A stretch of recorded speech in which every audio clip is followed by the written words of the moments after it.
HD-nya? Iya, Full HD 30. Oke. Baik, bismillahirrahmanirrahim. Assalamualaikum warahmatullahi wabarakatuh. Alhamdulillah wa nusalli ala Rasulillah. Bismillahirrahmanirrahim wa alaihi natawakkal. Teman-teman, apa ini kita sebut majelis ngopi ya. Komunitas ngopi, nawak ngopi yang saya cintai dan saya banggakan.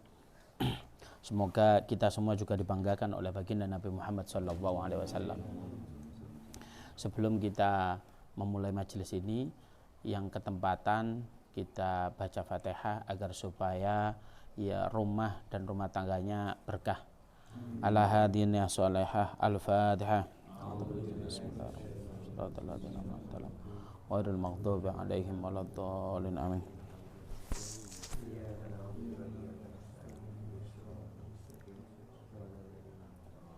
Yang kedua, buat para guru kita, buat para ulama, orang tua kita dan kita sendiri, apabila ada masalah segera selesai. Apabila masih ada beban, semoga beban itu juga diringankan oleh Allah Subhanahu wa taala. Ala hadiniyah as-salihah al-Fatihah.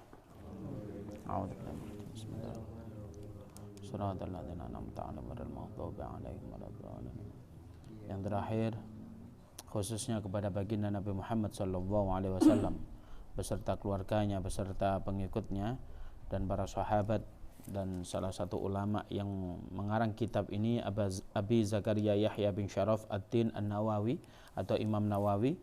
Ala hadiniyah as-salihah laumul Fatihah.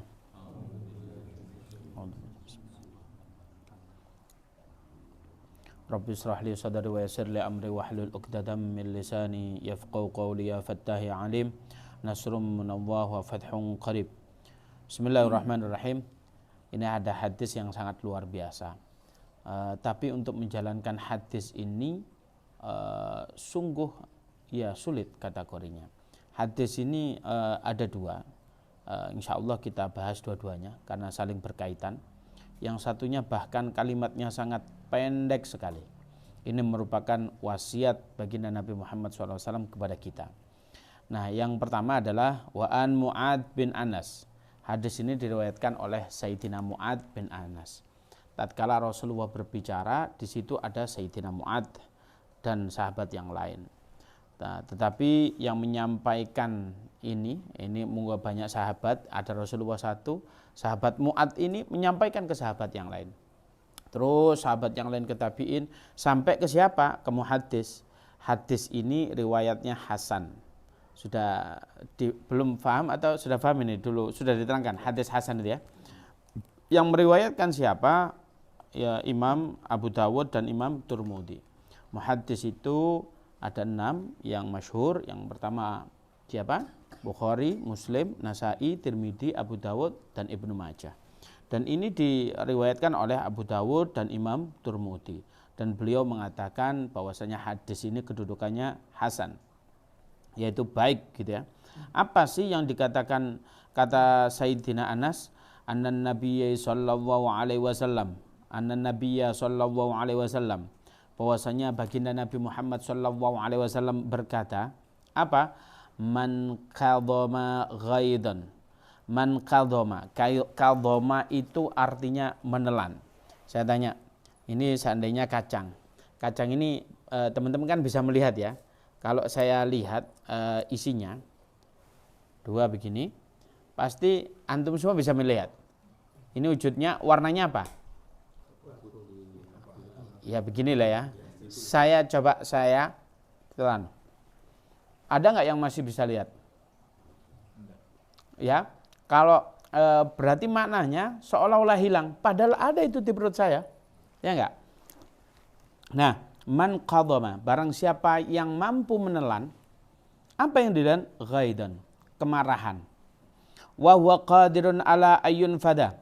Pada dasarnya antum ini marah itu qadir. Apa qadir itu? Mampu. Contoh, Anda mampu marah dan berhak untuk marah karena Anda ini supervisor atau owner dari sebuah perusahaan. Anda itu berhak marah. Oh, anak buah salah, someone ini gebrak-gebrak, kok enggak tegas. Wah, ngene tok, dolinan tok, gak iso kerja, bisa mampu marah, ya. Kerjasama dengan klien bukan investor, supplier kita nggak benar, bisa kita marah.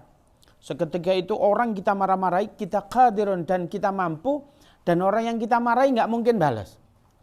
Contoh hari Sabtu gitu ya, wayai bayaran teman-teman, salah, antum marah-marahin, ya mending diem. Wah, daripada dipotong gaji mending diem aja lah. Kan begitu ya. Tapi antum mampu marah. Dan antum berhak untuk marah.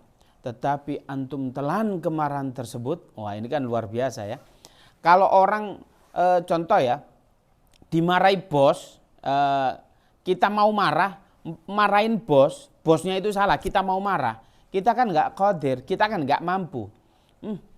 Mek iso ngrundel gitu ya. Mentang-mentang bos lek gak ngono salah gak njaluk sepuro tak sikat monggo bukan bos. Itu kan apa? Marah tetapi tidak qadir, tidak mampu. Lah ini kebalikannya, kita itu mampu marah dan potensinya itu pas kita untuk marah, tetapi kita telan kemarahan tersebut. Maka luar biasanya apa? Ayyun ta'ahu wa subhanahu wa ta'ala. Kalau kita mampu mengendalikan emosi kemarahan tersebut, kemudian apa? Allah memanggil kita nanti. Nanti itu kapan? Yaitu di padang mahsyar. Pada saat hari kiamat nanti. Apa? Ala ru'usi khalaika yaumil qiyamah. Nanti antum itu dipanggil oleh Allah Subhanahu wa taala di depan seluruh makhluk. Manusia, di situ ada presiden, di situ ada jenderal, di situ ada apa? Ada waliullah yang lain, antum dipanggil. Apa? Kita dipanggil itu di sini. Contohnya ini hada abdi, ini hambaku. Ini namanya Cak Gun seandainya. Dipanggil. Kenapa aku panggil dan ini ku banggakan di hadapan kalian semua? Karena dia mampu menelan kemarahannya.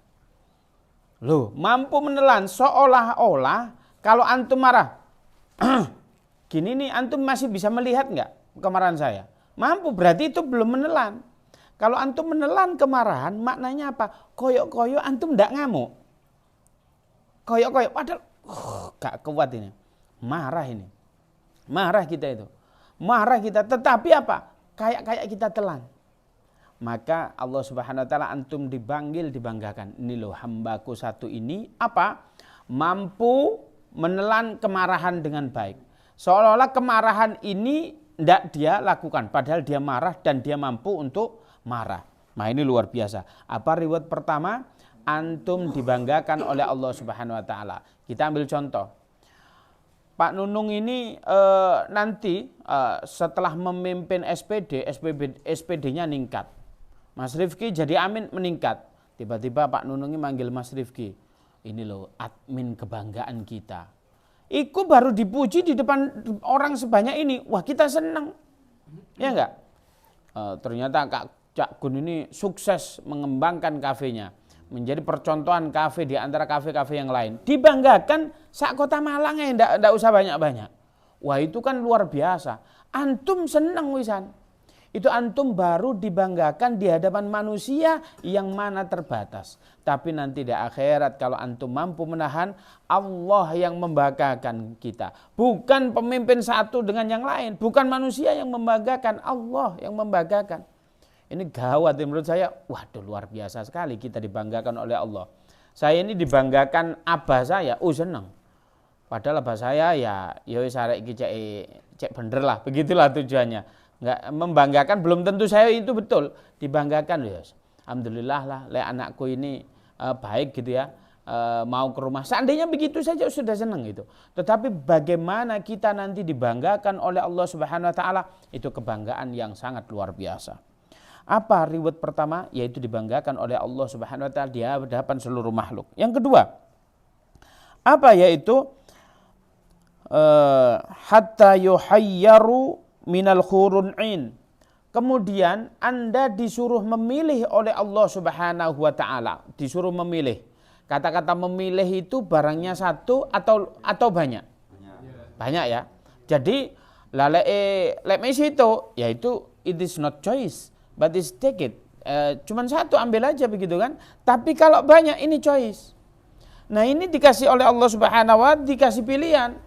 Pilihannya apa? Nah, ini luar biasa. Pilihannya adalah apa pilihannya itu? Pilihannya adalah hurun ain. Apa hurun in? Hurun in itu adalah bidadari. Nah, bidadari ini antum disuruh milih. Lah kalau disuruh milih kan maknanya hurun innya banyak. Banyak ya maksudnya antum ngambil satu boleh di antara hurun in yang lain. Kalau masalah cantik ya berarti seluruhnya itu selera antum. Antum jupuk 10 oleh, ngambil 20 boleh, ngambil 30 boleh, sak kuatnya antum. Maka hurun in ini boleh, mengambil 1000 pun boleh. Orang pilihan itu boleh. Lah ini bagaimana? Apakah kita nanti mampu? Lah ingat, di surga itu tidak ada orang tua. Di surga ini tidak ada orang tua. Maka yang ada di sana itu orang-orang muda semua. Nah ini suatu ketika baginda Nabi Muhammad SAW didatangi oleh nenek-nenek tua. Kemudian nenek-nenek tua ini berkata begini, ya Rasulullah, apakah orang semacam aku ini bisa masuk surga? Lalu beliau Rasulullah mengatakan, nanti di surga itu tidak ada orang yang tua seperti kamu. Waduh, nangis itu orang tua. Kemudian nangis ketemu Sayyidina Abu Bakar. Kamu kenapa nenek tua? Iya, aku kata Rasulullah tidak masuk surga. Gimana kata Rasulullah? Aku tadi bertanya, apakah orang tua seperti aku bisa masuk surga? Apa kata Rasulullah? Di surga itu tidak ada orang tua yang masuk surga. Nangis aku. Abu Bakar tertawa, senyum begitu. Kamu ngeledek saya, mentang kamu itu bisa masuk surga? Enggak, itu Rasulullah bercanda begitu ya. Itu bercanda. Lah gimana? Karena di surga itu tidak ada orang tua. Sebab kalau orang tua dimasukkan surga, dikasih hurun in, mau diapain? Nah, Pak Dodi 10 tahun lagi dikasih bidadari cantik, diem aja itu, dilihat itu.